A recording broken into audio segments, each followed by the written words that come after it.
দেখেন আজকের বাজার, এই যে মাছ, নদীর ঘোড়া মাছ, এই যে ছোট ছোট করে বোয়ালের মনে হয় বাচ্চা ছিল, একসাথে কিনে আনছি। এই যে মাছগুলো অনেক সুন্দর, দেখছেন কত সুন্দর ঘোড়া মাছ, ছোট মাছ, নদীর ছোট মাছ।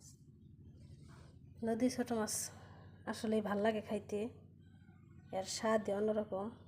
এই যে শাপলা কিনে আনছি, শাপলান হয়েছে। আর এইগুলো হচ্ছে কাঁচামরিচ, এটা পটল, এটা মিষ্টি লাউ, এই যে ডাঁটা, কচি কচি ডাঁটা, গুঁড়া মাছ দিয়ে রান্না করলে ভালোই লাগবো। আর এই হইতেছে আমরা, এই যে আমরা গরমের মধ্যে আমরা খাইতে ভালো লাগে। এই যে শাপলা আনছি, জাতীয় ফুল শাপলা, এগুলো রান্না করবো।